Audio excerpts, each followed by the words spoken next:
So before I hand over to Jared, I just want to say a little bit about the Sustainable Futures platform, which some of you might not be aware of at the university. So we've got 4 dedicated research platforms here at Manchester, dedicated to creative, digital, health, and ours, which is sustainability. And the reason for that is because we're such a large university. We're the biggest university in the country. We've got over 40,000 students and about 12,500 staff. So navigating a structure of that size can be quite difficult. So the platforms were designed as a means of enabling disciplines and staff to work together, cross-faculty, and in a really interdisciplinary way. And that is obviously particularly important for issues such as environmental sustainability, which cannot be solved by one discipline, nor by academia alone. They require multiple different voices. So Sustainable Futures was launched in 2021 to coincide with COP26. We now have a community of about 2,000 staff who are affiliated to the platform and working on issues of environmental sustainability. And the platform's very much about recognising that environmental challenges permeate not just our research, but are also vital to our operations and teaching as well. And also part of that recognition is focus not just on environmental issues as just environmental, but also the social and economic implications of such challenges. So the platform really enables a very holistic approach to tackling issues of environmental sustainability, bringing together diverse voices and expertise from both inside and outside the university. To bring these people together to try to tackle these problems, to come up with solutions, but importantly, solutions that avoid unintended consequences that we sometimes see from environmental sustainability solutions. So we have 6 areas, which you can see across there, 6 challenge areas, which are each led by an academic member of staff. And these are an attempt to cover the breadth of environmental sustainability. So we've got resources. So how do we manage finite resources and renewable resources, thinking about resilience, how can we future-proof and mitigate against climate change? How can we do that in an equitable way, jumping ahead there, thinking about the net zero challenges that we face in today's society, but also thinking about the health implications and health, both in terms of the health of ecosystems, but also human health. And then finally, skills. And this is very much about how can we inspire students, citizens, and communities to address sustainability issues and providing them with the skills and the knowledge to be able to do so.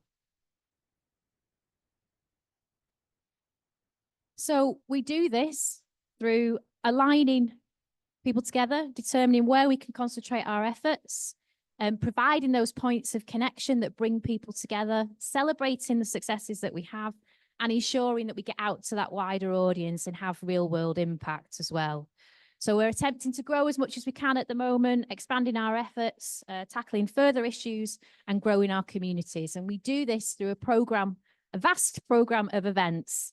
So along with our annual lecture, which is today, we have an annual conference. We also have an ongoing seminar series, which is online if anybody wants to join and have a look at what's coming up on there. Please feel free. I've got a QR code in a moment. And really just seeing where we can make that bigger difference. So expanding out, thinking about policy and industry partners, and also the civic engagement as well.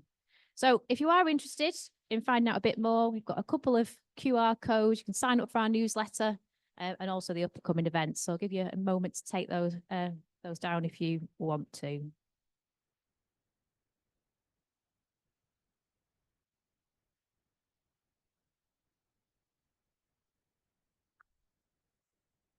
Okay, great. So this is our agenda for today. As I said, I'm going to hand over to Jared in a moment with a little bit of an introduction, and he's going to talk for about 45 minutes.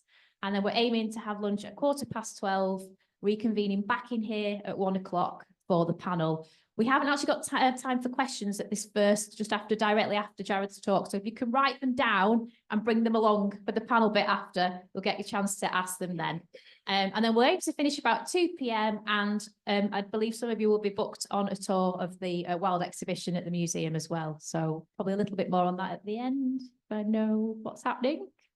So I'm going to hand over to Jared, but just before I do, a little bit of biography of what Jared's been up to in the past. So Dr. Jared Margulies is an assistant professor of geography at the University of Alabama. He mainly lectures in political ecology and the production of environmental inequalities, human-nature relationships, and how matters of social justice intersect with pressing environmental questions. So Jared did his undergraduate degree at, I'm hoping I'm going to get this right, Goucher College in Maryland, followed by master's at Oxford, and then his PhD back in the States at the University of Maryland, Baltimore. And his work has predominantly focused on human-wildlife relationships, and that's included studying conflicts in South India around different protected areas. So following his PhD, Jared came back over the pond, working as a postdoctoral research fellow at the University of Sheffield, and it's here where his interest began in the illegal wildlife trade, and particularly cacti and succulents. His most recent book, The Cactus Hunters, brings this work together, and it's all about the secretive world of succulent collecting and discusses how such collecting may be driving some species to extinction. In today's talk, Lessons on Conservation Justice in the Illegal Wildlife Trade, Jared picks up on these themes and explores whether contemporary approaches to the illegal wildlife trade should be rooted in conservation justice. So if you will all please welcome Jared, I will hand over to him now. Okay. Thank you all so much. It's really, I can't just say how exciting it is to be back here in the UK, see lots of friendly and familiar faces from my time in Sheffield and beyond. And I want to thank Helen and Hannah and Alex and Karis as well, and everyone else at Sustainable Futures for this invitation to present this year's Albatross lecture. It's just really exciting to be back in the UK. And from here, I'll be going on to a few other universities to give some talks as well. So the lessons for conservation justice in the illegal wildlife trade is the title of this talk. And it's going to touch on a couple of different projects that I've both been involved in the past, as well as in the current moment. And I'm checking just now, I'm looking where the clock is so I can make sure I'm okay.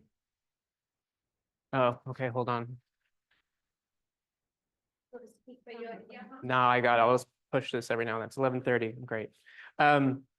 Okay. I want to start my talk today. We are going to get to conservation justice, but we're going to take a little bit of a road to get there. And I want to start with this famous quote from a cultural ecologist, an early proto-political ecologist. That's my area of research, which Helen mentioned, Bernard Nietzscheman. Nietzscheman was a professor at the University of Michigan, followed by Berkeley, and he left a really important mark on the emergence of political ecology. Political ecology, as Helen mentioned, is interested in the production and reproduction of environmental inequalities, access to nature and natural resources, and questions of power that shape human environmental relations. And so Nietzscheman famously said back in 1992, he's since deceased, unfortunately. He said, if you're interested in cultural diversity, you have to be interested in biological diversity, because nature is the scaffolding of culture. It's why people are the way they are. If you're interested in environments, you have to be interested in culture. We are, of course, shaped in many ways by our environments, whether we are speaking of the cultures of nomadic pastoralists or urbanites here in Manchester, who have a profound capacity to survive long periods of cold, wet, and dark. But the idea that nature is determinant of culture can also be an unsound and even dangerous narrative when taken too far, as cultural ecologists of the past sometimes did. It produces a totalizing way of thinking about human environmental relations, which diminish the agency and capacity of human societies to shape the world as a species. In the extreme, this narrative also sits far too uncomfortably next to the idea of environmental determinism. It's a narrative that too easily cleaves the deep entanglements of human societies in shaping nature and what it means to think about that relationship responsibly. So I want to propose, at least for today, that we flip this quote around a little bit and say, if you're interested in biological diversity, you have to be interested in cultural diversity, because culture is the scaffolding of nature. It's why nature is the way it is. If you're interested in environments, you have to be interested in culture. The reality is probably to say that the truth isn't somewhere just on a spectrum between these two, but that they're actually co-constitutive of one another. This is to say that for many cultural groups, this distinction between nature and culture already too narrowly limits ways of understanding the world writ large and human relations within it, a thought that will be very familiar to many here today. I wanted to start this conversation here because as an institution in practice, conservation has a history of actually doing a pretty bad job, I think, in thinking about cultural diversity in the realm of the social. Many scholars, quite a few of whom are in this room, have written extensively on this problem and offered incisive critiques of how conservation reproduces distinctly Western orientations to nature-culture relations that insist on their distinction and separation. So for an example of where I live now in the US Southeast, in Alabama, let's consider the longleaf pine savanna of what is now the United States. Here we have a landscape that was once a dominant form prior to colonization. It was a landscape managed by fire by indigenous peoples for millennia, producing unique ecosystems, supporting a diverse array of biodiversity found nowhere else in the world. It's also a truly striking landscape. Today, less than 3% of this ecosystem remains intact. What changed all of that was European settler colonialism. Europeans stopped the practice of cultural fire burning. They chopped down the pine trees for lumber, and they tapped them for the production of naval stores like tar and turpentine. They cleared the land for agriculture, and of course, all of this clearing also coincided with the dispossession, removal, and genocide of indigenous peoples. This was not, of course, an inevitable change, and it has a precise and unique cultural history. They crafted a new sort of nature out of a particular cultural worldview of humanity's relationship to nature. Culture that sustained a landscape was in turn destroyed and replaced by other cultural ideas about nature. Both of these instances, however, suggest that if you're interested in biological diversity, you need to be interested in culture. Shout out to Matrix fans in the room. None of my students have heard of this film. Devastating. This anecdote is illustrative of a phenomenon I've seen in my classroom. Every year I encounter students, admittedly often majoring in biology, many with an interest in careers in conservation, who bring up the idea to think of humans as a parasite on the planet. Students will even say this almost as a badge of honor, as if misanthropy would save us. As we watch so much of environmental change and destruction happening around us, I am sympathetic to this concern, and I share many of those. But I also feel a duty to respond to them that humans are in fact not a virus, and no, humans are not the problem, despite what Agent Smith said to Morpheus in the classic interrogation scene in the 1990 film, The Matrix. And so when we arrive at the present moment of profound biodiversity loss globally, I do grow tired in popular media accounts, but even in scientific journal articles, when it would seem that the culprit of this biodiversity loss and potentially sixth mass extinction is seen as human people writ large, as if humanity itself is the cause of what is accepted by a large number of scientists as the sixth mass extinction. So instead of focusing largely on those failings today, I want to instead suggest some ways for thinking how conservation might occur otherwise, framed through the lens of justice through some of my past and current work. I want to start moving us into the realm of thinking with plants. Earlier this year, as part of a new project, I attended a giant river cane restoration workshop at the University of Alabama. Much like the longleaf pine savanna, only 1% to 2% of river cane habitat remains in the US Southeast, dispersed in very small, micro little sort of scattered populations. This is a species of bamboo native to what is now the US Southeast that produced a dominant ecosystem all the way from Oklahoma up to the East Coast and even into New York. Growing in massively dense thickets known as cane brakes, depicted here, these habitats were enormously important for all manners of fauna, offering food, shelter, and habitat for many, many species. Very close to where I now live in Birmingham, Alabama, there is even a large area of Alabama known as the cane brake, even though hardly any cane remains. And most people who live there today have no idea where the name comes from. Cane, we might say, haunts this landscape. A number of species of now extinct birds, including the passenger pigeon and the Carolina parakeet, are thought to now have been in part or even wholly driven to extinction through the disappearance of the cane brake. Of the 25 or so people at this workshop, which was supported by the US Fish and Wildlife Service, 2/3 of the attendees were present from and representative of tribal nations. Attendees wanted to contribute to discussions about how to expand restoration efforts of river cane because they want to be able to work with river cane as a means of cultural revival, especially for its use in traditional basket making, for instance, in this gorgeous example seen here by Rose Fisher. But it's also been historically used for weapon making, food, fiber, and shelter. The Conservation of river cane, however, is also seen as important due to the ecological stewardship of the species as part of their culture. As one participant said, we cannot separate our culture from its culture. This desire for its use by tribes can't be disentangled from how they seek to pursue its ecological stewardship. The dispossession of indigenous peoples from the US Southeast occurred hand in hand with the destruction of the canebrake, a history that continues to haunt this landscape. And so recognizing that using plants and conserving plants can be one and the same, I want us to suspend for a moment the assumption that by speaking about illegal plant trade, we should presume that the trade in plants is necessarily bad for plant conservation, or that because trade is legal, it's sustainable, or that because it's illegal, it's unsustainable. Another way to think about this is that we need to stop making the assumption that the use of the human use and cultural valuation of species is necessarily detrimental to non-human species. Really briefly, I just want to say right now at the start, you're not going to leave this talk with a definition of conservation justice from me. That's the end. But I do want to start by recognizing there's a very large literature that exists both from the environmental justice literature as well as a robust literature on conservation justice.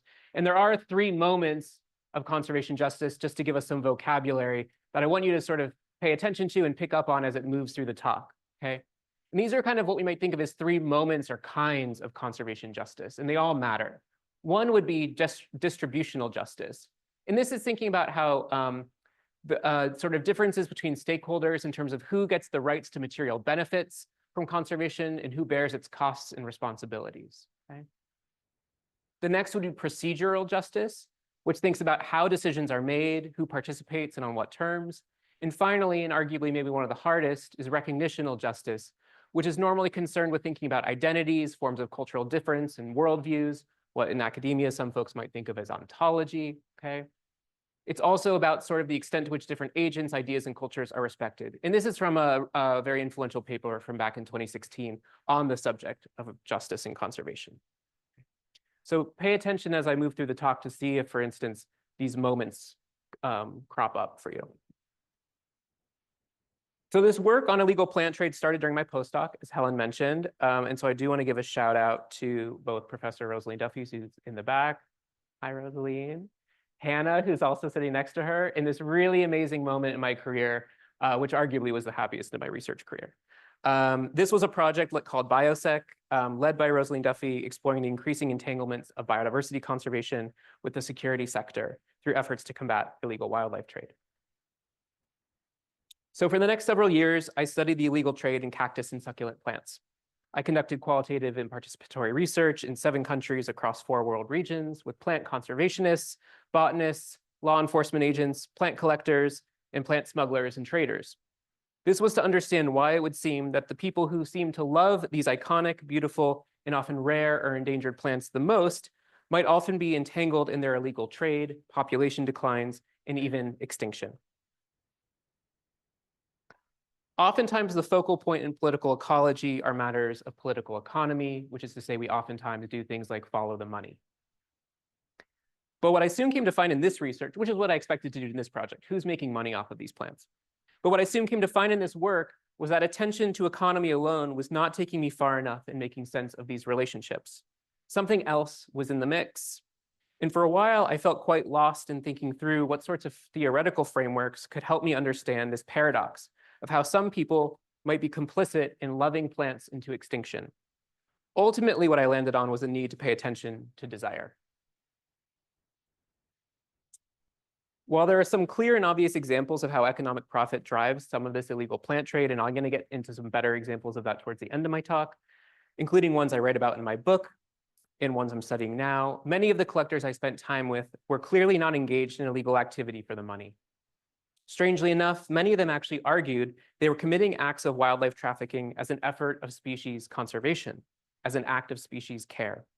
So through this project, I found an interesting subject through which to think about what the work of saving species actually means to different sorts of actors and people, what the work of conservation might or might not include, and how, in many ways, cactus collectors and conservationists, who often pitted themselves as sort of the heroes and villains in this story against each other, often had far more in common than they first imagined through the idea of saving species. And so I would think of this work in my book as a focus on this hyphen between plant people, as one collector described himself to me. And so we can sort of think of this as a dedication to this hyphen of what separates, but also connects the collector from the plants that serve as objects of desire. I also, in framing this as sort of my research interest, don't want to lose sight of the actual conservation concerns that motivated my interest in cactus and succulent conservation and trade. Cacti, as a taxonomic group within the wider variety of plants we think of as succulents, are increasingly imperiled in the world. These threats range from the more proximate, like agriculture and human development, to illegal trade and harvesting, to the more ultimate concerns of climate change. Just to give you some numbers so that you care, cacti are one of the most threatened taxonomic groups of any assessed species of animal or plant globally, according to the International Union for the Conservation of Nature. Almost a third of all species of cacti are listed as threatened by the IUCN Red List. Some 86% of threatened cacti are used for horticultural purposes and are also extracted from wild populations. And all of this is to say is that the horticultural desirability of these plants has a relationship to their endangerment and extinction in ways that is significant. This is a problem, unfortunately, that is also increasing in certain contexts. This is an example of a recent paper that just came out, just looking at the extinction pressure from poaching specifically on cacti of the Atacama Desert in Chile, which is getting worse. That's what this radar plot says. One of the things that was really interesting about this project was, although I soon learned that cacti were greatly threatened by illegal trade and had been collected from the wild by international collectors for decades, which is how long these plants have been, that trade has been made illegal, there was actually very little social research on this problem. There was also very little attention at the time paid to this topic in the media. Coinciding with my research, however, that really began to change quite quickly. And we began to see articles like this. This was the headline of the science section of the New York Times in May 2021 about a fairly significant poaching bust involving smuggling of wild harvested plants from Chile to Italy. And more of these articles would soon follow. And unbeknownst to me, as part of this research, and as these articles were coming out, I had sort of unbeknownst to me, actually been following some of these poachers and traders through the trade as well, which sort of led to this interesting moment of becoming an expert witness in a case against one of these people. To the present moment, this is an article just from Christmas Day in the BBC, talking about the growing problem of succulent trade and harvesting from South Africa, which I'm going to be talking about in just a little bit. But as a social scientist, as opposed to biologist, what really drove my interest in this research was to engage with these seeming contradictions, in which the meaning of species care, conservation, and who is doing that work were contentious, and why people were made out as villains by conservationists were so adamant that they were the true heroes in stories of illicit succulent life. It led me to think about questions like, why was it that there was so much love lost between these two communities of people who on the face of it were both equally dedicated and passionate to caring for some of the same species, if admittedly pursued in really different ways? And importantly then, how might conservation be pursued in a way that makes room for desire rather than only its repression? And so to think through some of these ideas and to make sense of a quote conveyed to me by a British cactus collector in the past, who said, most of us will be quite happy with a cultured or grafted plant, but there will always be those of us who want the real thing. I want to think a little bit about what that fantasy of the real is. And I want to share one story from my book that I think nicely weaves together these matters of extinction, species care, desire, and what the work of saving species entails. This is a story from chapter 2 of my book about a very specific cactus called Ubelmania buningii, the long name, the little plant. This was a plant that I encountered midway through a trip of participatory observation with a group of self-described cacto explorers from the UK, but also Europe. Moving through Brazil, mostly Minas Gerais and Bahia, looking at some of the world's most incredibly biodiverse regions of cactus plants. And on this particular day, I had already seen hundreds and hundreds of Ubelmania species of cacti. These are kind of a little globular cactus about this big. Sometimes they're green, sometimes they're red, sometimes they're purple. And on this particular moment in the trip, when it was already about 40 degrees Celsius or so, we were going to a new location to visit the type locality of Ubomania beningii. And for those who aren't familiar, the type locality is the place where a plant is first formally described and an herbarium specimen is made. These locations sort of imbued with an additional kind of special aura around them because it's where the type locality was first described. So it's oftentimes more exciting to visit a type locality. And after we arrived at the site, there were sort of the classic signs that Ubomania should be there. You have this worm, two worm-looking cactus pictured here, called Pilosacarius aristeus. Hopefully I got that right, Greg. Thank you. Quartz substrate, really sort of unworldly, gorgeous landscape.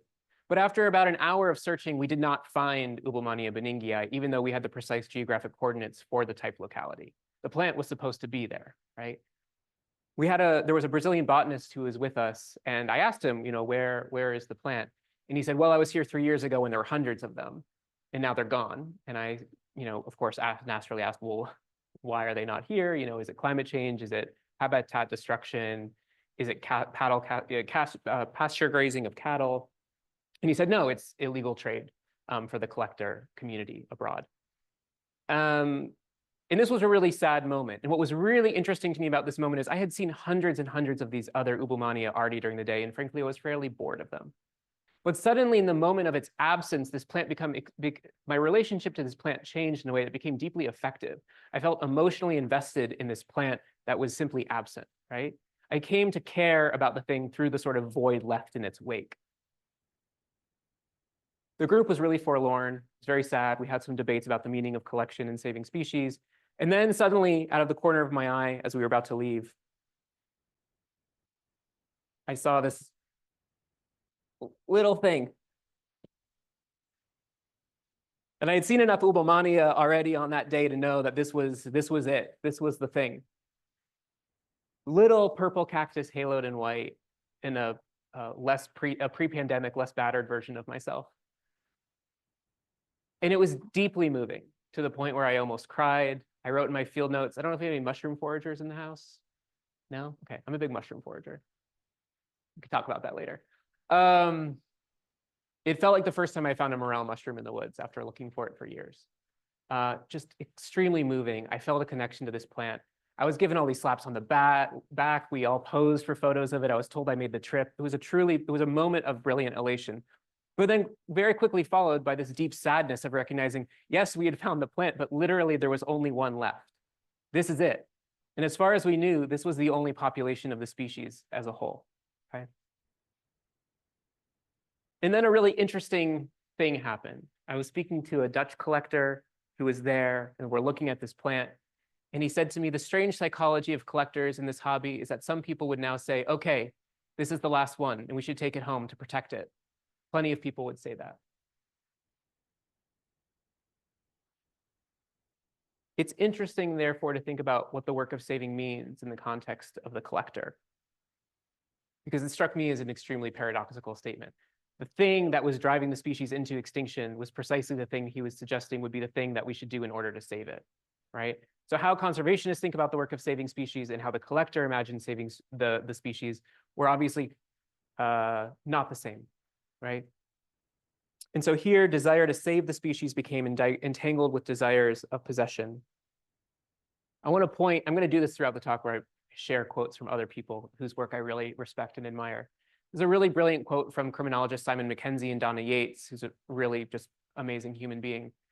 And they write in an article looking at illicit collecting and focused actually on rare antiquities and orchids, but it found a lot of resonance with my work. They said, on the surface, the argument is that to acquire them, anything you sort of collect, saves them from destruction. There is, however, another type of saving. The collector saves the object from obscurity. Yet even if they did not need the collector to save them from potential destruction, there is a strong sense in the collecting narrative that they deserve to be appreciated. They deserve to be loved. And in this sense, the collector offers salvation. What's so telling about this quote is what it really shows us is that the world of collecting, the collection always doubles back on itself as being about a referent to the collector rather than the object in collection, I would argue. It also shows in the case of Ubomania beningii that this urge reveals how the drive to possess can easily double back on itself. Beningii was precisely in need of saving because of collector desires to possess or save the plant from obscurity, okay? So I want to close with a very telling moment in this story, because after we failed to find any more of this plant and sort of left very sad, we moved on to another location that was not known to have Ubulmania buningii, but had all the other markers that it potentially could be there. And after about 45 minutes of looking, we suddenly discovered a new population of Ubulmania buningii, unknown, so to speak, to science. Okay, this was an unrecorded population, and there were hundreds of plants. This was obviously extremely exciting. The species was saved, right? So I turned to the Brazilian botanist we were with, and I asked him if he would take one of the plants home to make an herbarium specimen so that it could be registered in an herbarium and therefore be recognized as a new population. This would, for instance, matter the next time the IUCN Red List to assess the status of the species. And he said he would not, that it was better for the plant if we left it in obscurity. And so when we think about the basic premise of what the work of doing science is about and what drives the scientist, knowledge production, new knowledge, this thought that a scientist would leave something intentionally unknown should certainly give us some pause, I think. I want to return now to this moment briefly of the collector suggesting that there's an act of saving in taking a wild-growing plant from the only place in the world it grows in order to safeguard it in a greenhouse in the UK or Belgium. And part of what I was really trying to do in my project was show some deep empathy and respect for trying to think through different ways that people related to these plants. What if the act of theft, for instance, is actually recognized as illegal by the collector, but actually is still seen as a kind of conservation good? Okay. So to understand this sort of seemingly perverse logic, I spent a lot of time with passionate collectors, smugglers, traders, and poachers who advocated that their acts of illegal international trade were actually a social and ecological good.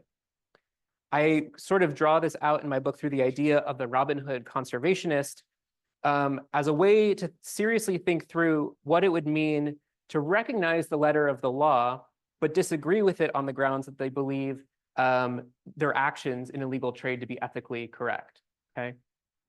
As one Czech cactus collector and relatively notorious cactus smuggler said to me, if not for us, this plant might already be extinct in the wild, and yet we are made out as criminals in relationship to a plant that he had illegally smuggled out years before from Mexico, but that had massively propagated and distributed throughout the community.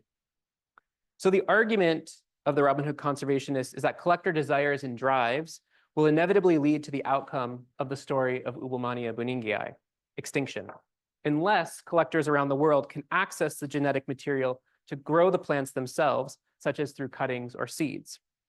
The problem is that all cacti are controlled in international trade through the Convention on International Trade in Endangered Species of Wild Fauna and Flora, or CITES for short. I'm not going to talk that much about CITES because it can get boring really quickly. CITES is, however, a 50-year-old convention and is one of the largest and most important conventions related to wildlife in the world. And it's very important in terms of international trade. This means for cacti, for instance, that cacti require export permits from countries if they're to be traded internationally. And some species are also entirely banned from all trade based on their conservation status and demand in the trade. So while many collectors I think of as Robin Hood conservationists recognize that CITES is well-intended, they argue that CITES can have the unintended effect of driving illegal trade. This is because they believe that collector desires are sufficiently insatiable that they will obtain the plant material legally or otherwise. They argue that the theft of cuttings, seeds, and small quantities of whole plants can be justified as it enables them to propagate and grow, and therefore distribute and sell artificially propagated plants around the world. That makes sense? Okay. This approach of taking some material to rapidly propagate it to then distribute is frequently referred to as flooding the market. It is, however, debatable in terms of actual empirical evidence whether this works. And it's actually a really hard thing to study rigorously. It's also an area where more research would actually be enormously helpful. In this case, commodifying plant life might actually be seen as a way to conserve it. A challenge to fully embracing, however, this sort of idea of the Robin Hood conservationist mindset in this collector as a conservationist is the broader scales of analysis and historical context that underpin, and I would argue largely undercut, the fantasy of the Robin Hood conservationist as a sort of character of moral standing. Because Robin Hood, as an archetypal figure, stole from the rich to give to the poor. But here, the riches we speak of relate to biodiversity species richness, and the poverty we speak of is its lack. These dynamics are often deeply related, especially when we consider the histories that bind the global North's wealth to the impoverishment of the global South, sites of higher biodiversity species richness, a structural relation that continues to threaten global biodiversity today. A related issue is about how we ought to monetarily benefit from the commodification of wild species. Countries like Mexico, Chile, and Brazil have a right to receive and agree upon access and benefit sharing agreements with other countries related to their country's genetic resources. And so the Robin Hood conservationists, in stealing this material, is undermining the capacity for that country to actually monetarily benefit from its own species and genetic resources. So although European succulent smugglers may be able to argue that their activities reduce the likelihood that other collectors will be able to seek out wild-growing plants, the people who ultimately still lose in this relationship are the people who have historically lived within alongside these plants for centuries, if not millennia. So we're left on some uneven footing here. What happens in thinking about the meaning of justice in conservation landscapes if we think about the scope of history, or permit ourselves to also think about the rightness of law? Too often, I would argue, conservation and conservationists slip into acritical thinking in presuming that that which is legal is presumed to be licit or socially or normatively good and acceptable, while that which is illegal is illicit or wrong.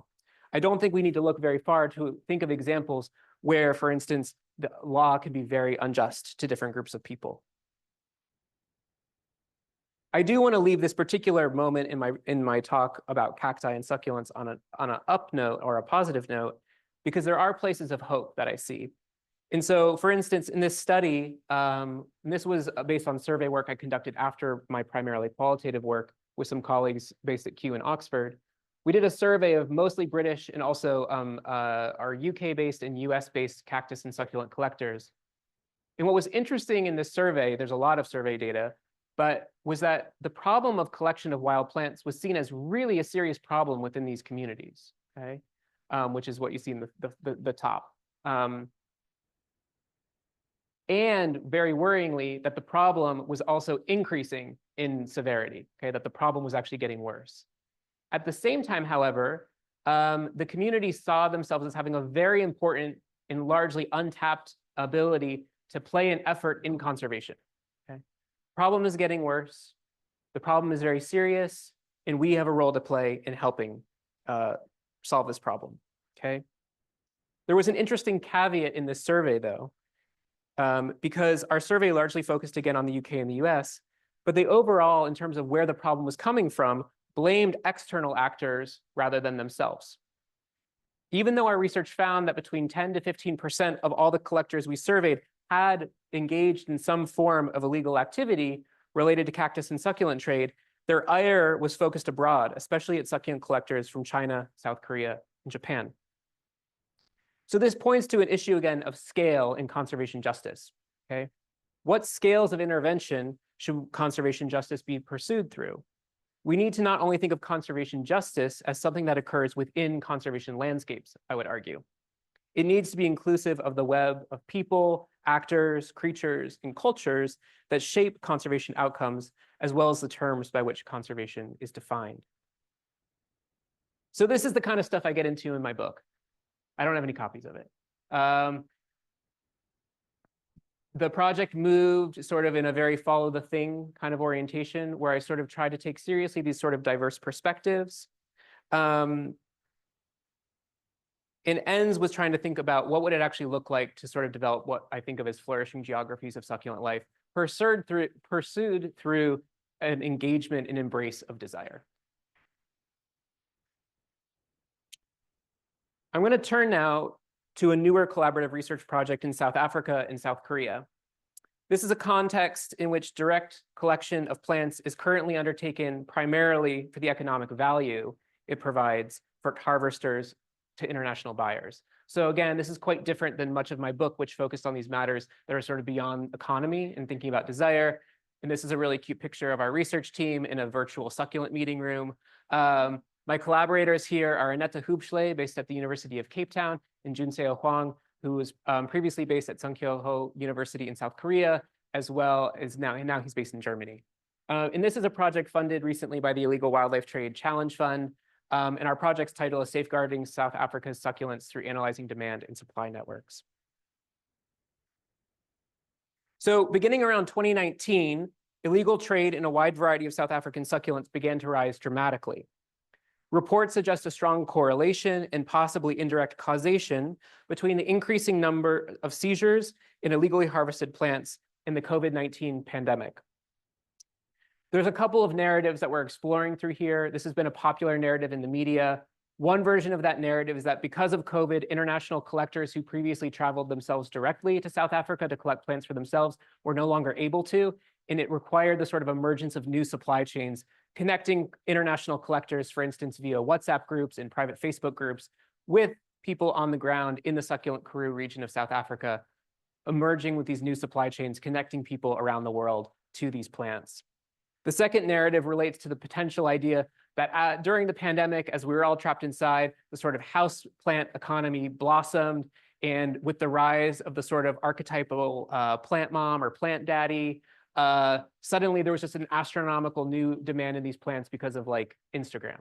I think these myths, I'm going to call them myths just because they're sort of narratives that need to be unpacked. And I don't think we actually have very good evidence to support whether or not there's anything actually of merit in them. The problem is affecting a wide diversity of succulent species in a region with the greatest succulent plant diversity in the world. Since 2019, over 1 million illegally harvested succulent plants representing 650 different species have been seized by authorities in South Africa. Over 3,000 plant confiscations are occurring per week, and around 6,000 species of succulents are found in the succulent Karoo, many of which are endemic and endangered, just to give you sort of context for both the species richness and uniqueness of this landscape, but just how threatened now these plants are by illegal collection. Very sadly, some of these species are now believed to be extinct in the wild due to illegal harvesting. I had the very sad experience of encountering boxes and boxes of some of these succulents in confiscation warehouses in Cape Town, where botanists told me they believed the entire population of species that were hitherto unknown to science were actually sitting in those boxes slowly decaying. So some species that weren't even known to formally exist by Western science were discovered through this confiscation.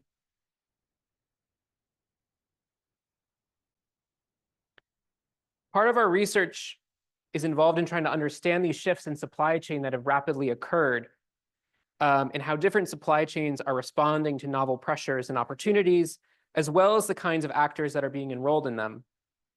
One of the things that has clearly emerged in this is that there is increasing complexity and diversity within these supply chains today compared to 5 years ago. Illustrated probably best by what used to happen, which is largely seen in part column A, versus kind of the general typology of what's now happening in column B. Okay. And one reason for this we're exploring is how conservation and law enforcement's responses to this problem may in part relate to how these trades are becoming more complex and sophisticated as people try to avert more harsh modes of punishment and criminalization. In developing this project, especially working with Aneta, we've seen important lessons to be learned from the rhino horn poaching crisis in South Africa, and how crisis responses in conservation have often failed to protect endangered species like the rhino. We think these lessons could be applied to succulent trade that threaten species conservation in a range of countries. For example, the dominant response to rhino poaching has been the militarization of conservation law enforcement, which is often referred to as green militarization, which includes the use of military and security actors, strategies, and technologies. It often involves mutually beneficial partnerships between conservation actors, the military, private military groups, or security companies, and can lead to frequent and sometimes deadly encounters between conservation rangers and suspected poachers, human and civil rights abuses during the pursuit and interrogation, and extrajudicial killings of poaching suspects. Another consequence of this work, which I've explored with my colleague Francis Massé, is how the discursive terms by which conservation is understood have dramatically changed as conservation is increasingly referred to in more geopolitical terms in a war on poaching.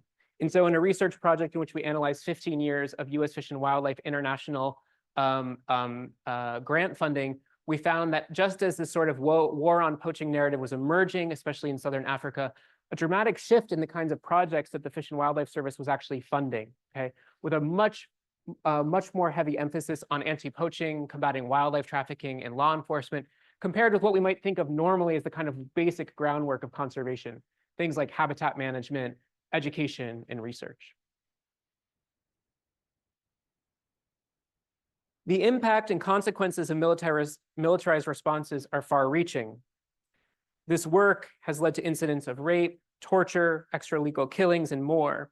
And worryingly, a similar dynamic to that described above is beginning in the illegal succulent trade, which is of grave concern to us. For example, in South Africa, a farmer who fired 3 warning shots at 4 young men that were trespassing on his land that he suspected of succulent harvesting were ordered to strip naked, and he was later hailed as a conservation hero. This farmer transported the suspected illegal succulent harvesters naked on the back of a truck to a police station 90 minutes away. Eventually, the farmer was later arrested for attempted murder, but in the media was largely hailed as a hero for conservation. Within a landscape of extreme economic inequalities, local communities living in the succulent Karoo region of South Africa and the Northern Cape say it should not be a crime to pick a plant. That is to say, they contest its illegality in the absence of meaningful livelihood opportunities, a situation which became all the more dire during the COVID pandemic.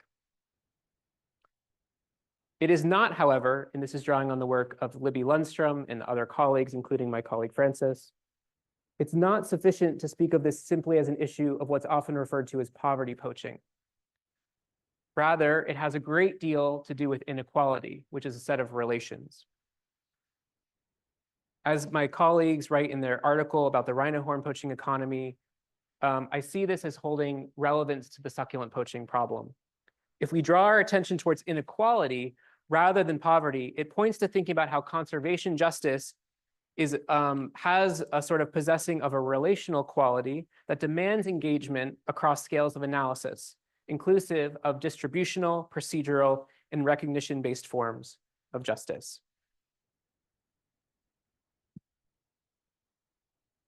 The laundry list of examples of the failures of prohibition in curtailing illegal trades in spaces of sustained demand is long, with counterexamples fewer and farther between. We might think of, for instance, the US's failed war on drugs.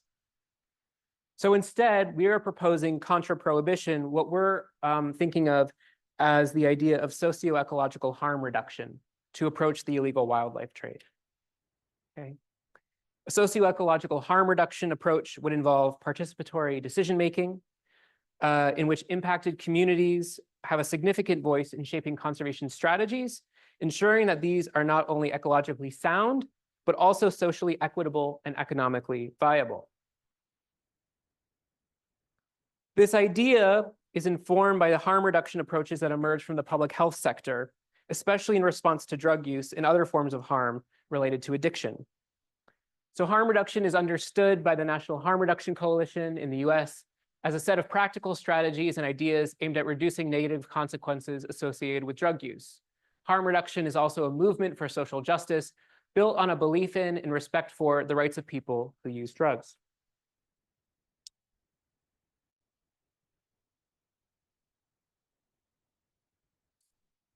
The idea here for us is that on a practical level, we need to recognize that there are harms occurring in illegal wildlife trade, both for species as well as communities. And we need to recognize these as occurring in tandem with one another. And so we see value in this approach for thinking about how to mitigate wildlife trade's harms for both people and species alike. Our interest in this approach is well captured by a pithy comment made by an interview subject in the study area in South Africa. We cannot eat conservation. However, in naming socio-ecological harm reduction, we do recognize that in contrast with something like drug use, there are at least 2 important subjects rather than only one that we seek to focus on in terms of harm minimization, the species being affected by wildlife trade as well as those communities. The response of many South African conservation organizations in calling for stricter policing, harsher fines, and punishment for succulent harvesters ignores the demand drivers at play in this distinctly transnational trade, as well as the reproduction of economic inequalities taking place through this trade.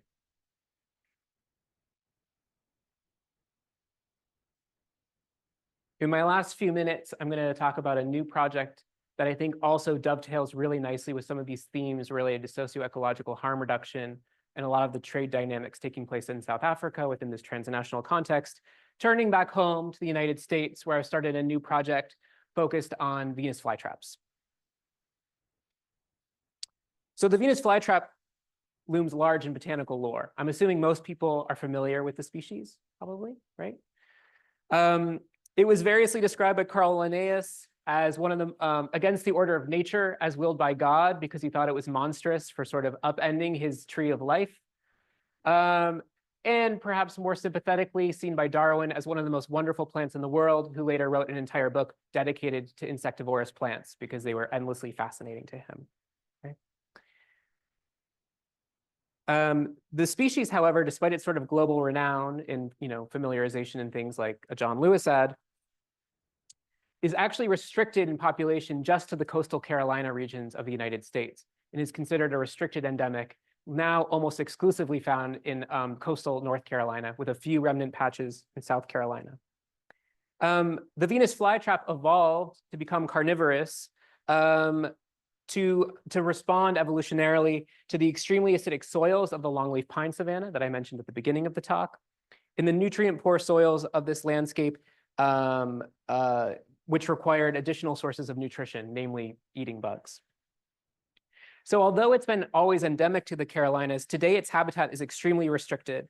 And so with this funding, I'm developing a new project focused on developing conversations and research and debate regarding the meaning of conservation justice for Venus flytraps in this landscape of overlapping histories of colonial extraction, indigenous renewal, and the long-term racial oppression and segregation of Black communities.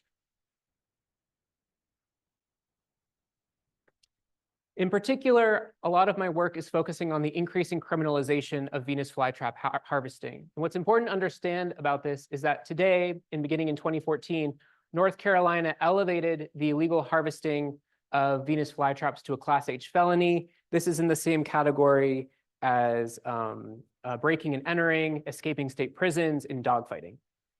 Before this law, however, it was possible with permits to collect Venus flytraps with appropriate collection permits. And many of the people today being criminalized as felons were previously people who had legal permits to collect Venus flytraps. And collecting Venus flytraps has a long cultural history in the region. And so one of the things we're looking at in this project is who is being criminalized in the story of Venus flytrap conservation, who is not, and why. Okay.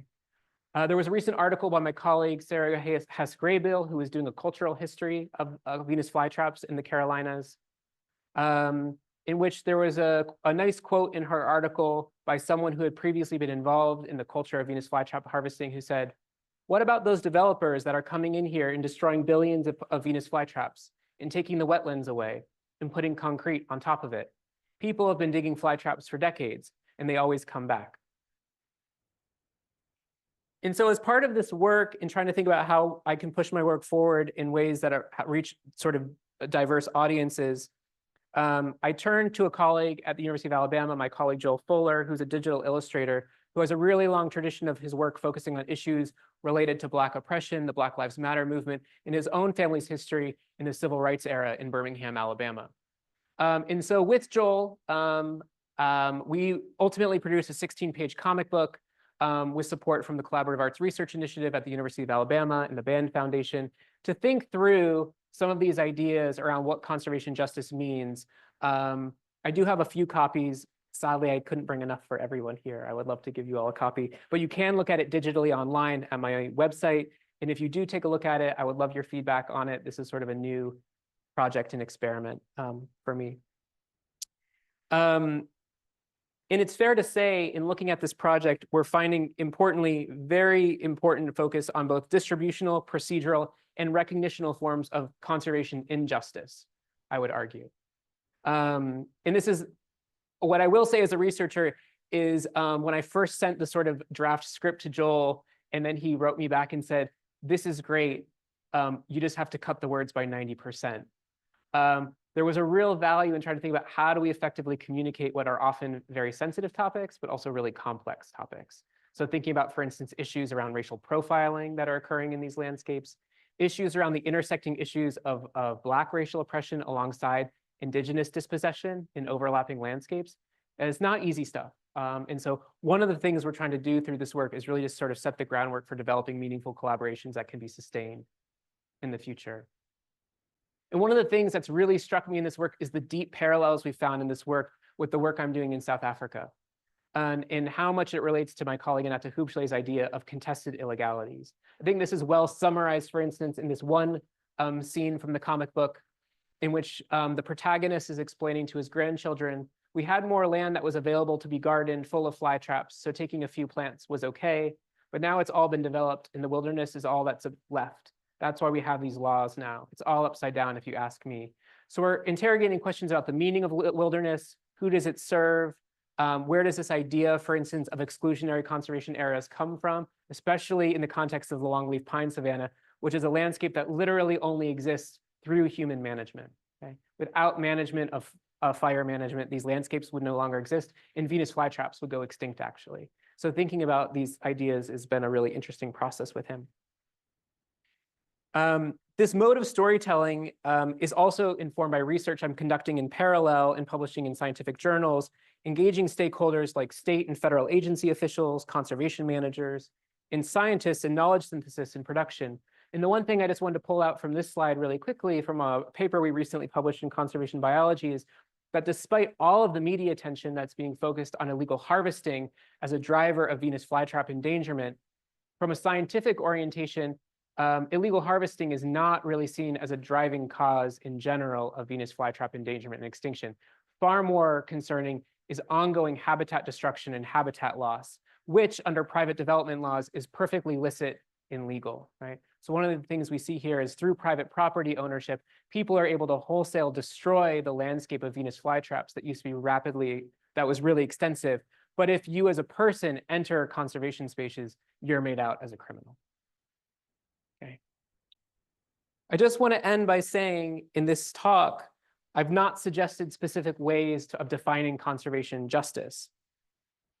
And part of the reason is, as this quote nicely says, determining what constitutes conservation justice isn't easy. And so I hope I don't leave you too disappointed that I'm not being very didactic or prescriptive about what I think conservation justice ought to mean or look like. I thought it would be more interesting for us, especially moving into the panel, to think about just some really messy, complex, and diverse examples of conservation to provoke our own thinking about the meaning of conservation justice. And so I'm looking forward to having these conversations in the panel. And to end with that, I do want to suggest one way forward that I'm trying to think through in this work, to think about what might conservation justice look like in a landscape of overlapping Indigenous dispossession as well as racialized oppression. This isn't easy stuff. These are overlapping concerns. They relate to overlapping in diverse worldviews, but it leads us towards maybe thinking about what might conservation look like framed through the lens of abolition or freedom, we might say. The abolition geographer Ruth Wilson Gilmore argues for imagining freedom as a place. Can conservation landscapes ever become such sites? Or is the project of conservation inherently unfree? And with that, the last thing I want to do is give a shout. Is Cicely here? Hi, Cicely. We haven't met yet, but I recently learned about a project that Cicely Fines, who's in the back as a PhD student, is working on, thinking through, I think, very similar concepts and ideas. So I'm really excited to meet her. This is her website, Uncaged Conservation. I encourage you to check it out. She's looking through some really interesting ideas around, for instance, what happens in terms of thinking about justice and freedom in the songbird trade when birds are being captured and put in cages, but the people who are doing that work of capturing birds are also put in cages. Okay, so very similar dynamics. So I did want to share that in the spirit of collegiality and complementary thinking. Thank you all very much.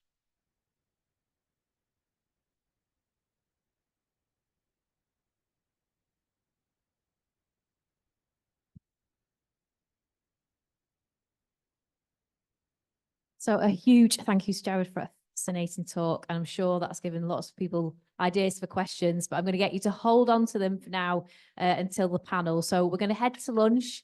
Lunch will be served just outside on the right-hand side where the tea and coffee was before. I'm hoping it's there already. And we'll be back for 1 o'clock, if you could. We'll usher you all back when it's time. So just look out for us. Any problems, ask anybody with one of the green T-shirts on. Okay. Okay, everybody, we're going to start back. So I know 45 minutes has passed since we last had Jared's talk, but I'm hoping you still got your questions fresh in your mind. But before that, we're going to have a little bit of a panel discussion, and then we're going to open it out to questions as well. So I'd just really like to, first of all, introduce our panel. So we've got myself and Jared, and then we've got Oliver Hughes, who's the technical manager at the First Environmental Research, Harris Enns, who's a presidential fellow here at Manchester, and Dr. Gregory Bulmer as well, who's ex-chair of the British Cactus and Succulent Society. So we've got quite a wide variety of viewpoints, hopefully, there. So I've asked each panelist if they would say a little bit more about themselves and give a 5-minute response to Jared's talk. So I'll hand over to, are you all right to go first, Oliver? Yeah. Yeah. Hi, my name is Oliver Hughes. I manage the FIRS Environmental Research Station at the University of Manchester. It's home to a greenhouse facility, an atmospheric research station, and outdoor experimental facilities where we do a vast majority of it is plant-related research, looking at sort of solving some of the problems of our age, including sort of food and sustainability related things from climate change. A bit closer. Apologies. I think I practiced with the one where I could put it on my chin. Sorry about that. So yeah, looking at various things from sort of solving the biodiversity crisis, climate change, and many different things really, from teaching undergraduate students and also engaging with the local public. The site is home to the university's living plant collection, which many people don't know exists. It sort of has 5 or 6 different biomes of different plants from all around the planet. So many of the plants that were featured in Jared's talk today it can be found in the grounds. And it's unfortunately a bit of an unloved site because plants have somewhat fallen off the radar of our world today in some ways, and somewhat reflect some of the injustices in themselves, and that there's a lot of emphasis which is put on conservation of zoological, let's say, animals and the creatures, but effectively we need to look at the wider environments in which they live in, the plants, the communities, the many things that when we're stepping and looking at the elephants, the things that might be under our feet that we just don't know are actually there. I think it's a very interesting topic to cover. It's a very complex one, which is so difficult to look at from many different angles. And I found this I was looking forward to come and watch you today and see what you had to say. Me personally, I did a PhD looking at orchids, mycorrhizal fungi, and specifically focusing on propagation methods of some of these orchids, which are, as I say, like some of these the cacti that you've looked at, they're very much desired by collectors from sort of the Victorian era up to today. Whenever there's a new species that's found and somebody desires it and looks at those flowers, quite often they're gone from that habitat very quickly. So I think it's interesting to think of the different approaches that we might take to looking at conservation. I mean, traditionally, I would say it's probably mostly being applied from a Western perspective, and almost in a sort of colonialized fashion, in that we're looking at these places and spaces and demarcating them and saying, this space you can't have, you can't interact with it. You're not allowed to connect with some of your ancestral land, your heritage, your species and plants that are there, which mean important. Well, they're important to you for both significance in terms of cultural significance, also effectively many of those species there, we might not even know that they may exist. Vast areas of land can be reduced and removed in a matter of days or weeks. There's some parts of our planet, particularly the biodiversity hotspots, which we have some parts of the Andean mountains, South Africa, particularly as you mentioned. Some of those areas, many of the plant species that are found in those spaces have evolved specifically to live in those microhabitats, microclimates, those areas. And once they are gone, if a mine develops that land, with some orchid species in Ecuador, for example, or Colombia, they're only found in 4 square kilometers of cloud forest. Once that forest is gone, they're effectively gone forever. I think it's all those different aspects of coming in and looking at that conservation. Is it the collector who wants to come and take that plant away and think, well, I've saved that plant because I've got it in a collection now, and we can distribute it around the collections of different botanical gardens around the world, or if it's private collectors, to to ways where you might think, okay, we could preserve this biosphere in this park, but we're leaving this area, which is going to be completely developed. Yeah, I think it's an interesting one. And from my perspective, I guess I'm coming from it from a biological perspective where I look at things more black and white. And I think it's interesting to think how can we make this work for everyone and keep those resources for everyone in the future. So I'll hand on. Apologies if I rambled. Thank you, Oliver. Are you okay if we take everybody's and then go back to you? Okay, over to Caris. Hi, is that okay? Yeah. I'm Kara Sens. I'm based in the Global Development Institute as a senior lecturer. I've lost my presidential fellow title in social environmental systems. And some of my work, a piece of my work recently has looked at how colonial legacies live on through animals and plants and the types of animals and plants that are preserved through contemporary conservation regimes. So I think that's how I ended up here today. I don't have expertise in this area. So rather than talk, I'm just going to use my position sitting here to ask some questions that maybe we can discuss, if that's okay. And I guess one of them's fun and two of them are more serious. So I'll start with the fun one. I should mention, actually, before I say anything more, I should mention that I have had the pleasure of listening to Jared talked about cactus and succulents for 6 or 7 years now, a very, very long time. And so I also had to be a bit creative in thinking about questions I haven't asked him or had him answer without me asking at some point in the last many years. But one thing I was thinking about, so I have 3 things I was thinking about as you're talking. One is so when Jared was doing his postdoc, when we were at Sheffield together, cactus and succulents were the thing. And there were like shops popping up all over Sheffield that just sold these plants, like nothing else really. It was really the trend or the fad. And I know that different things kind of come in and out of fashion at different times. So one thing that I was thinking about is like, why was it cacti and succulents then? And is this say something about us as humans? Like, were we so afraid at that point in time in killing things and trying to keep things alive that we really turn to these? Or is there other reasons? And then what's coming next? So what's the next big trend and what does it say about society, if anything? Or is it still cactus and succulents that are at the focus of the trade? I think from my Instagram, from my social media, I think there's kind of been a turn or move away from cacti and succulents and what's coming. So that's a fun one. And then I think just thinking about like situation right now, especially where you come from, that it would be a shame to not at least think about how broader geopolitical conversations play into illegal wildlife trade. And I guess I know this isn't necessarily your area, but you have written a bit about this.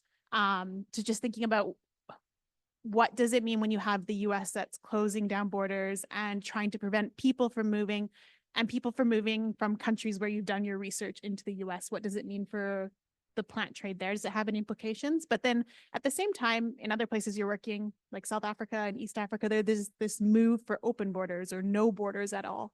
And so if those are the kind of 2 options available to us in the 2 big geopolitical movements we see around borders, does that have any implications on wildlife trade, or is it just so separate it doesn't really matter? And then the final one, I guess it's a question and a comment, but I was just thinking about how so much of the emphasis, I think, in the wildlife trade literature is on the single species and the fear of losing the single species, the ways we conserve that single species. And more, it's maybe that species might be attached to people who have livelihoods that depend on the species, but we remain like really unconcerned with how that species sits within wider ecosystems. And we spend so much time thinking about like, what's the right and wrong way to conserve that species. And so are, collectors the way to do that? Do we need to do it in situ, in place? Or do Hannah Dickinson, who's here, are seed banks the way to do this? But all of that remains very detached from the wider ecology that plant is part of. And I wonder if part of the reason we're not conserving well is because we have so much focus on the individual species and the trade around it, opposed to the wider ecology that it's part of. And I guess the way to sum up that question is like, what happens if that little purple cacti is gone to the wider ecosystem? Does anything happen? Is it really just about that? Or is it about all the other plants and animals, insects that depend on it as well? And that's all. Thank you. Thanks, Carrie. So we can remember all these Jared, good. I've noticed you've got no pen and I can't remember them. Okay, over to Greg. Hello, I'm Greg. So I suppose I'm here from hobbyist perspective, really. I'm the former chairman of the British Cactus and Succulent Society. The operative word there is former, but I will move on to that in time.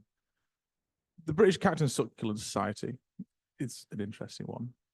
So it looks at four things, really. It's a charity. We're registered with the Charities Commission, and it looks at conservation, research into succulent plants, education around succulent plants, but also on propagation. And so I think it's the former and the latter of these, conservation and propagation, which is quite hard to kind of square the circle of how a charity can do both, certainly for some of the members. You have a very wide, it's a very broad church, the British Cactus and Succulent Society. And I think it is evolving, it's changing. And I think newer members now are much more aware of kind of the global impact on fragile ecosystems that these plants are part of. But I did come up to a lot of resistance during my time. When I stood, it was partly to modernise society. You know, we'd had a website project that had rumbled on for 6 years. We'd spent lots of money with nothing to show for it. And so the easy stuff was sorting out the organisation, sorting out the way it was structured, taking us into back into the black. But when I then wanted to move on and change its public perception, one thing that I and other people who were my supporters believed in were the need to ban habitat collected plants, so plants that have been directly dug up from habitat, stop these being showed in our competitive plant shows.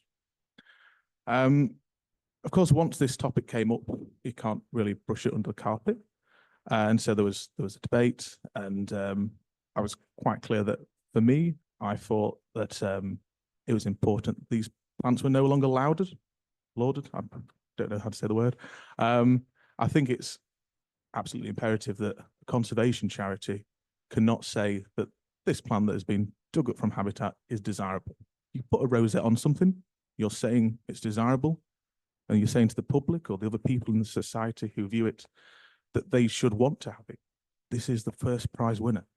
This is what the best cactus looks like, not the rubbish ones that you see in a shop for £1. These are the ones you want.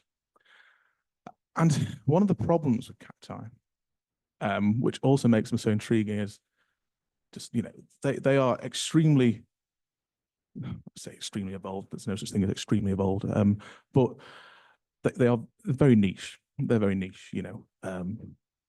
They've grown in environments. They've evolved environments that have incredible selective pressures on them. You know, there are species of conophytum, so these very small succulents found in South Africa.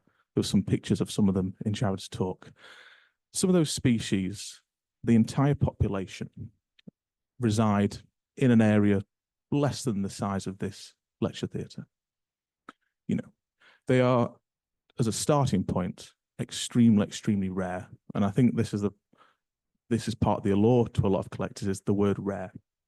When a new plant comes onto the market, as we see it, and it'll go, oh, you know, klaxon, red klaxon, siren going, new plant alert, you know, if a new species, or the other year we had a new genus. If you look at them without knowing that, some of them, they just look like, you know, ones you've already got in your greenhouse. But as soon as a new name is put to it, as soon as the idea that it is rare and that someone else might not have it, this is what makes it desirable. So yeah, so I think cacti suffer kind of a double whammy in terms of their threats into the future. They're intrinsically beautiful. They're interesting. They fit their ecological niches that are so tight, and this drives them to have very varied characteristics. And I think in terms of plant families, I think they are one of the most endangered plant families going. It was really interesting to listen to Jared's talk, because of course the kind of things that were the kind of quotes you made from the collecting community is what I hear day in, day out. And I have people going now, you know, when there was the rumbling on about the banning of habitat collector plants, people went, oh, well, I've owned this plant since 1980. When we used to go, we only used to take maybe 3 or 4 at a time, whereas now they're taking skips full from habitat all the time. And there was a complete rejection of the idea that if every person takes 4 at a time from 1980 to now, that is a skipful. But I think another thing is that there is, back when there was less traveling abroad, you know, if you go into South America in the 1980s, it tended to be because you have quite substantial wealth really at the time. It was extremely expensive to do, whereas now it's much more accessible. You know, I'm on a roughly average salary. I'm going to Brazil for a wedding in April, you know. And so I think there is, what we refer to in the charities, an old guard is not necessarily you can't pin it to an age or a gender or anything like that, or a location, but it's this idea about a traditional way of running the society, and how that's how things have been run, and that's how they should going forward. And because of this, when I was pushing for the banning of in shows, it went on to the idea of wokeism. I'm not sure if this had kind of come to the fore during some of your research, but it was quite an interesting paradox in which conservation is inherently anti-woke because it's trying to keep things the same. You know, you're wanting things to be preserved. And yet, when I said I wanted to ban plants, someone emailed me and in the chat said, you know, you represent everything that is wrong with modern wokeism. And I said, no, I'm trying to protect these plants for your grandchildren, your great-grandchildren. And I was wondering if maybe, if this is something you're coming across more, whether conservation issues are going to be complicated by whether they're seen as just trying to push the envelope a bit too more, like, is conservation the next EDI of ecology? And it is a worry that, you know, I'm saying it half tongue in cheek, but I do worry that, you know, the term do-gooders is now used as a pejorative. And I am concerned that, you know, we are going to, our jobs are going to be made harder, by which I mean your guys' jobs, to try and do this just by changes in the social atmosphere. Sorry if I've banged on a bit there, but yeah, it was really interesting to see your talk, and I did see myself identifying with some aspects of it, particularly, you know, this idea of flooding the market. I think that is something that I've certainly prescribed to in the past. This idea that, you know, if you can get a few seeds from Mexico and you can grow them outside of the law, as you said, and spread them, can we do this? And like you said, I don't think there's necessarily any evidence that does work, but as a collector, yeah, you're looking for the next shiny thing. And it was really interesting, and I hope that your research can pave the way of how we can find real ways of stopping the poaching of wildlife, rather than just, you know, strong arm of the law and it failing to work. Thanks, Greg. So loads of points there, Jared. So over to you. Let me see if it says it's green, but I can just use my. Those are all really, really good questions and provocations. I'm going to start with Greg, actually, and kind of then work backwards, I think. And one thing I want to say is, while I was suggesting that flooding the market as a kind of mentality is sort of lacking empirical evidence, there are a few select studies, for instance, from the cycad trade that suggest that market approaches of doing that actually can be effective. There are conversely some examples from the orchid trade that did not really show that effect. But I do think that there does seem to be something inherently, and I don't just hear this from collectors, but from botanical gardens as well, that would be suggestive that, you know, if the material can be shared, that should in theory at least, you know, make the material available in a way that could depress wild collection. I think it's a really hard thing to study, and it would be really good to study it. it doesn't address some of these issues around access and benefit sharing, but we could have a whole day just talking about the issues around access and benefit sharing and why these policies have been in place for many, many years, but actually in practice almost never actually occur. The point about kind of a wokeism in this question is interesting to me.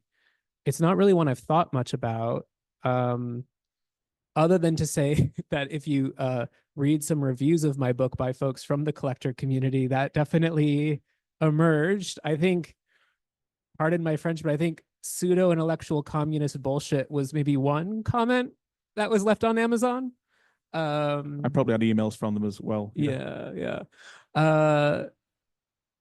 So I mean, I think there's maybe something there, but I think you were right in how you respond to that in many ways, right? Like what conservation is inherently doing is not often terribly progressive. And so it's interesting to see how that's been flipped back in this way. I don't know if I have much else intelligent to say about that, other than that I've seen people reflect that as well in terms of thinking about the kind of historical colonial contours. As one example I would give is like I've spent some time at a lot of botanical gardens, and you go to a place like the Huntington Botanical Garden in Los Angeles and Pasadena, which there has been some damage to their collections from the fires. But this is arguably one of the greatest collections of cactus and succulent plants in the world. If you ever are out in Los Angeles, please go. But a lot of that was Victorian colonial era theft that occurred in a different time before CITES existed, but there's very little recognition of that in terms of their collections today, right? And this came up, for instance, in when there was the movement to sort of decolonize Kew, for instance, which was then rolled back quietly about a year later, I think, is what does it mean to entangle with that kind of history? And it obviously provokes and challenges some people in this particular political moment. Especially, I mean, I have no firm moral standing to coming from the US in this particular moment on that topic. To Karis, your 3 questions. In terms of the next thing, I was just talking at lunch with some folks from Leeds about one of the frustrations of this work is how do we move from a whack-a-mole approach where we sort of are forensically identifying like, oh, now South African succulents are the thing, and trying to research it and scramble and try to figure out what to do about it. Well, the market will move on, and probably already has, to say caudiciforms from Madagascar, to what comes next. I do think that the speed of social media certainly has to play a part in it in terms of how we are presented new exciting things and toys and candy to look at. And so certainly the commodification of life matters in that story, because for capitalism to continue to reproduce itself, we always need a new thing, right? And there's a really brilliant book by Todd McGowan called Capitalism and Desire, I think is the name of it, to think about how brilliantly capitalism latches onto that sense that we always are desiring the next thing, but of course it's never the thing that actually truly satisfies us, so we need something else. So I'm trying to think about how do we actually become more proactive in these approaches, which is where these questions of justice, I think, do orient from. So I don't think that the response, for instance, in South Africa is just criminalizing people that are already living in extremely dire and incredibly poor situations with very little recourse to support from, say, the state, when ultimately this is all being driven by demand from elsewhere. And so there needs to be interventions on that. Some of the thing I didn't mention in my talk is, although we're doing a lot of work in South Africa, the other side of that work is we're doing surveys with consumer communities abroad to try to actually understand how different interventions could actually work more effectively. Like you said, maybe seeing less of succulents right now because you're seeing a lot of aroids in, the variegated Monstera alba or whatever, but that was really already 2 years ago. So like, what's the next thing? It's a good question. Someone probably in this room knows the answer to that. The question about borders and this particular geopolitical moment of sort of isolationism and inward lookingness within, places like the United States is really interesting, because of course we've lived in an era where there are literally we have more physical borders on the planet now than ever in world history. And yet again, because of global capitalism, things have never moved around the world so easily and quickly. And that's also true for plant life, right? One of the big problems with CITES, the convention that regulates international wildlife trade, is it was written 50 years ago before the internet and has really yet to grapple with how to deal with that fact. that the world fundamentally worked differently 50 years ago in terms of trade. So one of my show and tells I often do in these talks is I show an example from, like, I'll just pick a day and pop on eBay and pull up a clearly wild harvested plant from Chile or Brazil that is being sold by a dealer in Poland for $400, and it says shipping globally, but it's a CITES 1 appendix plant, as in there's no legal trade in the species at all. And yet it's just happening openly on markets. I will say that eBay is actually working very closely now with Q to try to actually deal with how to problem solve this, but it's extremely challenging. And that's like one of the problems is they can't screen every single listing like this. It's very, very hard for social media organizations. But in general, because they are plants, most have been generally unreceptive or unwilling. So for instance, Instagram has basically done nothing at all to try to stop the fact that it's become an informal marketplace where people post pictures and then in the comments, someone says price, and then they say, DM me, and bada bing, bada boom, right? So there's an interesting contradiction here in terms of the flow of people in the world is becoming both increasingly restricted depending on what your passport is, right? We have global elites like me who can fly without a visa, from the US to the UK. Whereas, then we have other people who are becoming increasingly restricted in movement, but the flow of global capital can't stop.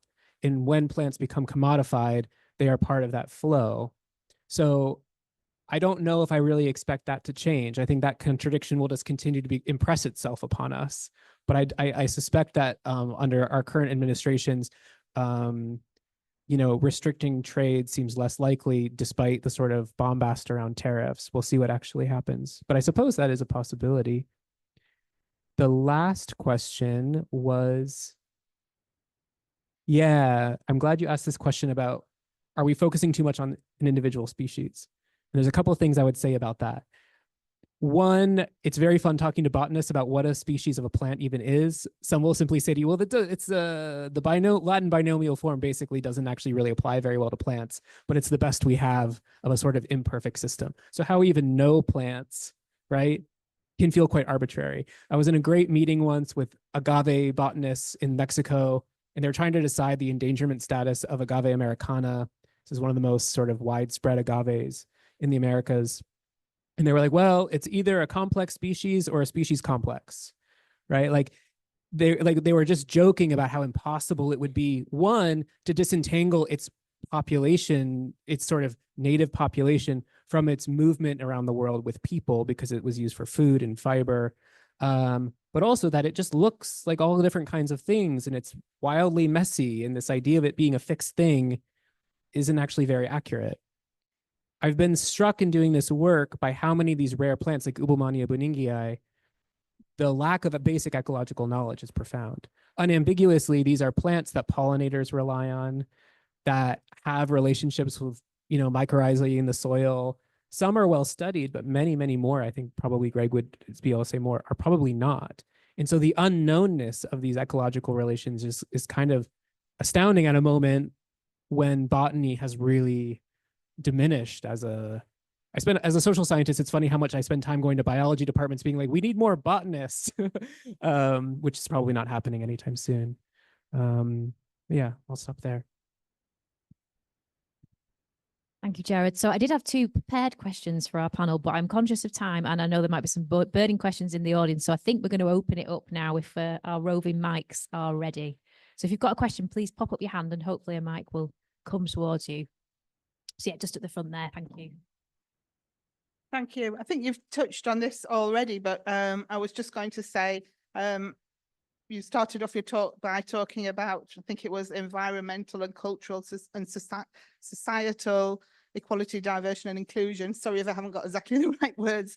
And I was just going to say, how do you reconcile those things with recent US announcements, for want of a better way of putting it? Anybody want to take that first? Someone's got to.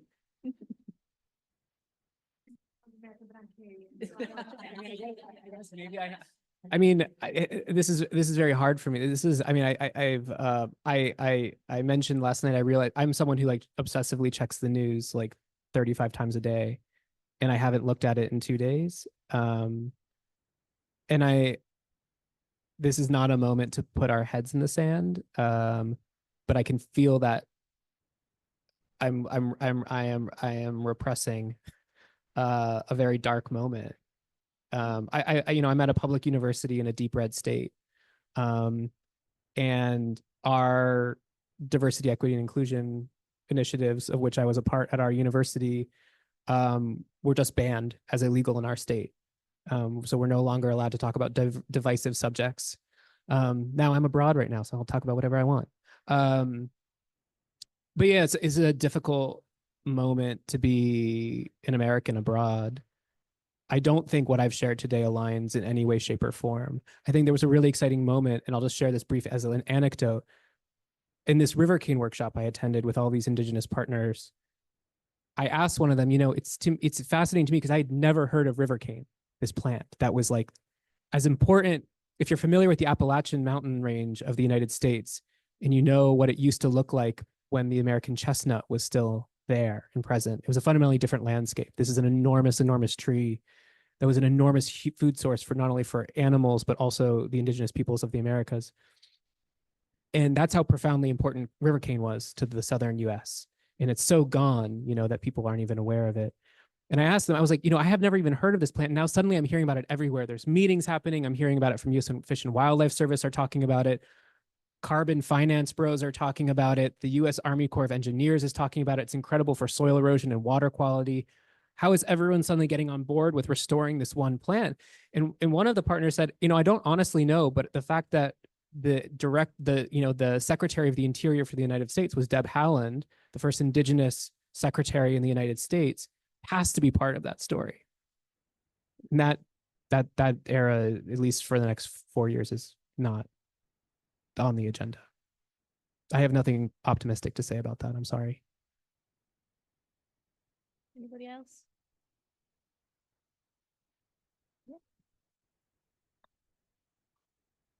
Hi, my question's to Ollie, actually. I know you run the FIRS Environmental Research Station, and you have a big collection of cacti and succulents down there, a whole greenhouse full of them, some of them historic, some of them more recent. I don't know if people know, it's actually on campus down by Fallowfield. How difficult it is for you to look at the source of these cacti that you have down there, especially the historic ones that have probably been down there 100 years or so? Yeah, I think for us, we've been, struggling with being a botanical, historically as a experimental botanical grounds. There were kind of records that were very diligently kept from around the 1950s up until the late 1980s. And at that point, we kind of lost track of what on earth has happened to the collection. There's going to be a big part of what I've been doing is trying to make steps to make us a botanical garden. And together with people across the university, we're trying to explore how could we make this maybe a botanical garden for the 21st century and beyond. And how do we imagine and reimagine that? And I think that could be a very interesting topic to explore. And I'd obviously invite anyone in this room, if you would like to contribute that, to please get in touch with the FIRS, FIRS, that is, manchester.ac.uk. So just let us know. But in terms of our collections, it is a complex one. We traced some of our plants back to a plant collector from the late Victorian era, who effectively it was sort of colonialism, go and plunder and take those plants away from those habitats. There's lots of interesting areas to explore, I guess, there's the colonialism aspect. But then I guess there's also sort of the introduction of an education of these plants to the world. And ultimately, some of these plants went on display in a garden because he first bequeathed his collection to the City of Manchester Corporation, which is now the Manchester City Council, effectively, along with his estate and his gardener, who's apparently he meant to him so much that it must come with these cacti to grow them all. And he they effectively made a specialized greenhouse in Alexandra Park, just down the road from here. It's a very impressive building, which is unfortunately no longer there, but it was rammed full of all of these cacti and probably one of the most impressive collections of cacti outside of North and South America in the world at the time. Many of them died in the smogs of Manchester in the Victorian era, but the survivors are still there to be found today in Wythenshawe Park, which is a council greenhouse, and some of those can be found in the University of Manchester's plant collections as well. we've been trying to go through with some of our students, finding out where do the records of these plants come from? Do we know where they were collected? We know that there's one book that was written about these collections. Effectively, we really don't know. Some plants were gifted, but do we know where they come from the wild? Some plants will have effectively could have been grown from seeds. Some of them we're really not sure on their origins effectively. So how do we integrate those collections in a way that can be useful for conservation? I think it's an interesting thought, because you've got to effectively have periods of history where we just have no idea where these plants came from. But what's the use of those plants? I think telling educational stories is a great one, and I do think is important in this day and age where we have a strange world thing going on about truth and what truth is and what is science. And I do think, particularly what you touched on earlier, is important that we, as myself as a scientist or wider academic community, is just not to step away from trying to engage with people and educate people about the importance of academia more broadly, and specifically about plants. Any other panel members want to add anything to that? Not yet. I would invite anyone who would like to, please. We do have some undergraduate students who are going to do a master's project looking at some oral histories. So we're really trying to piece together some of these things. We know, at least the University of Manchester, particularly in plant sciences was one of the foremost places in the United Kingdom looking at plant science until, well, the botany department closed in the 1980s. And to that point, it's been somewhat of a downward trajectory. We'd really like to hope, and I guess effectively in the past, it was maybe more narrowly thought. Although when the university first came into existence, the botany department was so big that currently, well, the main building, the John Owens building, was the botany department, but they've left the plaque there and now put finance over the top of it. So that's how important it was. But I think trying to broaden and make a network of people and get people involved in plants, because it's not all about the minutiae of identifying the species. Although I do really think it is important that we manage to teach the skills on plant identification and botany, because we're not going to be able to tell what those species are. Particularly in the UK, there's not many universities teaching, if at all, teaching a course on botany anymore. So where are we going to get those people to identify those species in the first place, so that we even know that they're endangered? I mean, it should be said that the IUCN sort of red list of plants, which you may be familiar of, I mean, they've only assessed 17% of all plants. So that's still, I can't remember what the number of that is. Is it like 70,000 plants? 8,000. Yeah. So they haven't even done one plant family. So there's so much that can be done and still needs to be done. And I think it'd be great if we could just encourage some of our younger people to get involved in plants. I know they're all excited about it. Anchor, I'm thinking potential PhD project there. Any other questions? One up there, and then Lucy, and then that's in the red.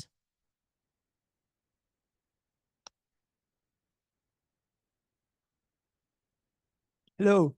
How to protect Abelmania cactuses? Do you have any solutions, alternatives towards that? Sorry. The question was how to protect Abelmania cactuses. Yes. Yeah. Let me open it up a little bit more, because that story is kind of very there's a lot of cacti like Ubelmania. It's not in terms of what's driving its endangerment. I think one of the challenges with CITES as it currently operates is the way plants are listed relates to basically whether there's a sense that there is a demand in the trade and that the trade will impact conservation.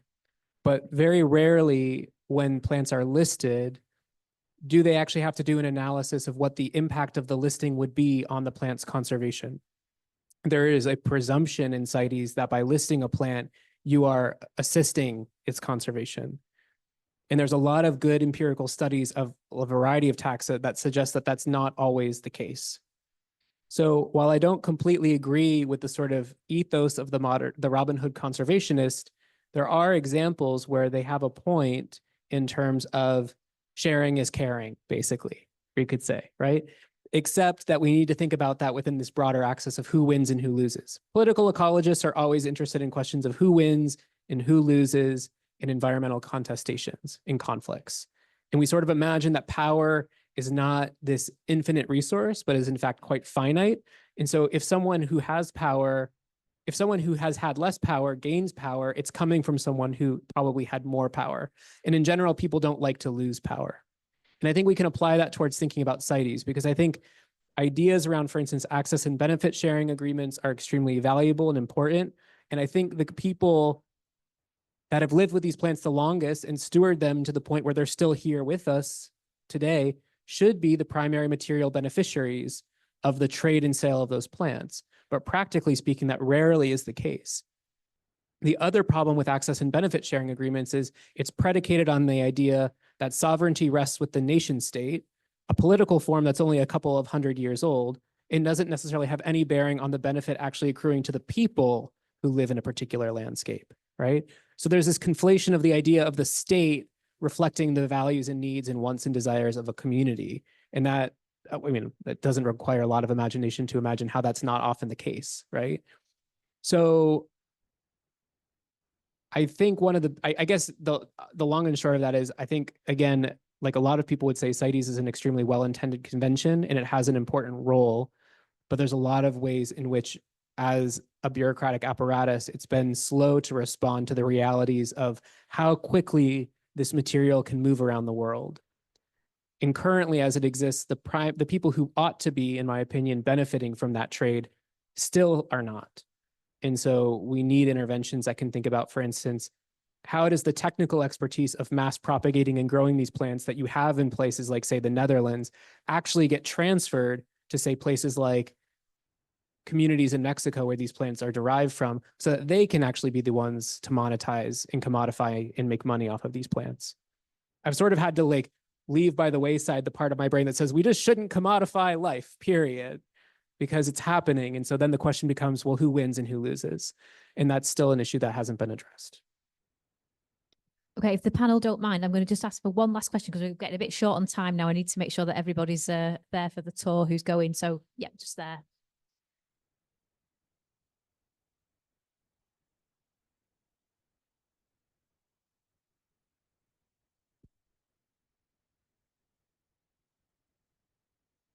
I'm going to first ask if Karis, any of your work, even if it's not about plants, would potentially relate to that question. No, but I think I'll plug Hannah's work again. Who's here? Where are you, Hannah? I don't know if sustainability is really the focus so far, but Hannah's postdoc project is looking at these biobanks and seed banks. But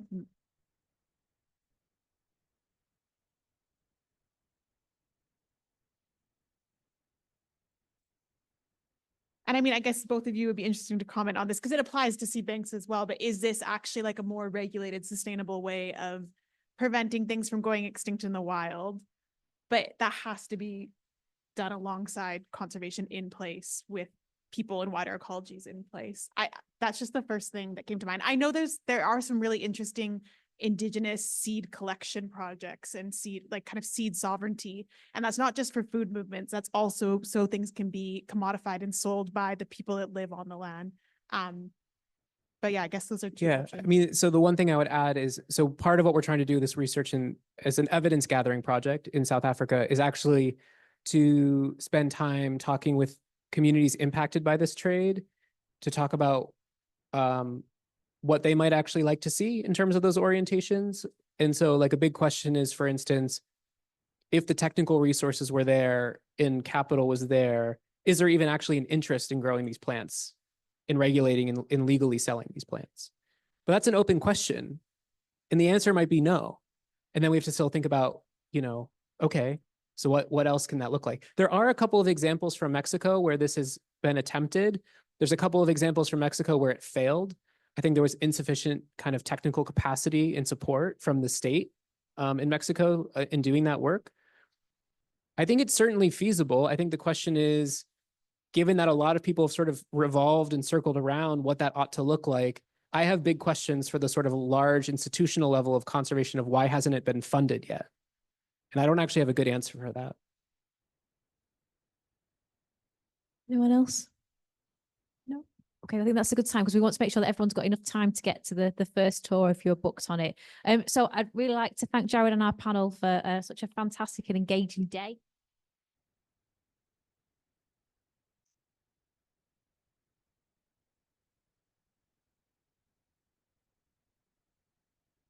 I know I'd get into trouble if I didn't flick to that slide then. So this, I believe, is our feedback and evaluation form. So if you do get just 2 minutes to just do that, take it away and do it, or do it now, that would be great. If you are booked on a tour, they're at different times, aren't they? If you don't know how to get to the museum, there'll be somebody outside that will take you round. So it's a tour of the wild. You'll know if you're booked on because it's something that we advertised before. And I just really like to thank Alex and the team as well for putting today together because they've done a fantastic job.